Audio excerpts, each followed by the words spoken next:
Manipur Thugainaba Tholakhiba MLA Taraki Makhong Konduna Ngak Nonduna MLA Yankhai Lehoro Irecha Khudingma Kuki Taba Mafamsingda Chatuna Kuki gi Machinjak Ohelasi Masina India amadi Manipur Lengaki Apenba Oiro Haina Salai Apunba Nupi Lamjinglup Sanulalna Fongdorakli Singjamai Chinga Makhada Leiba Sanulal gi Office ta Pangthokpa Paumi Singa Unaba Amada Sanulal gi General Secretary Akoijam Santi na Makhata na hai MLA Humfu Leiriba Asida Kuki gi MLA Tara Chongthokraga Makhoi gi Oiba Separate Administration Phangnabagidamag Loan Manaba Chin Kuki Singda Insilaga Manipurda Akanba Lan Chatharakpa Haibasi Laibak Thibini Thokliba Irang asi India Lengakna Khangna Manipur gi Miyambu Kaisu Laitana Tumit Kangumna Ubiba asi Ngaktaba ngamde Misi Mina Thokpada natana Ima Singna Khangba ngamdaduna Lengakta Wakatchaba Rally Chatuna Kholau Lauzaba asida Manipur Lengakna Central Force Thazinduna Ima Singda attack tauba Soinaiba kaya yauhanba asi pende haraduna Manipur gi Governor amadi Security Advisor amadi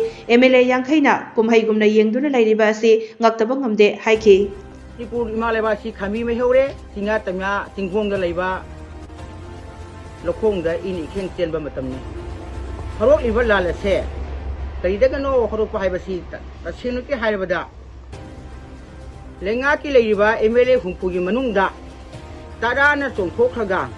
Administration Homeland Tanabi Lawongda Sin Kuki da Insilaga Loli Manaba Mai Kuki Masen Tanaraga Akan Pase Thieng Sapho Makun Manipur de Pere Pase Lai Sibani Manipurda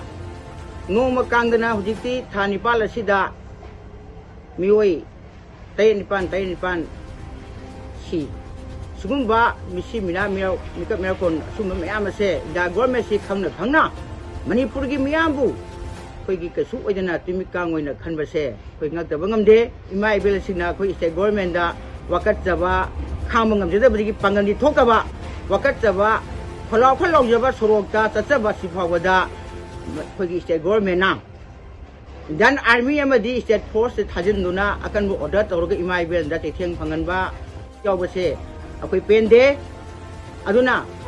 Asugumba Misi Mina Awaba Taraba Yung Kai Kaya Tangoy Olaba Yung Kai Kya May Tumna Saaba Lepamletaba Mayamase Asugum Mayamasi Mika Mira Policy Manipur Nilibase Ngasigi Manipur Yingsin Bibala Iba Koigi Governor Advisor Mingka Panjaro Pandanum Lede Koi Manipur is a government gi MLA Yankai Taradi Tokamni Lam Tanganena Aduna Makoi Yankai Puna Simbazi Lendana Kumhi Mumyang Base Akoi Naktabangam MLA Yankaina Tokiba Lonam Lang Hiraba MLA Tarazigi Makong Kondra Nunzabitaka Tokre Ado Makwadi share Adumak Akim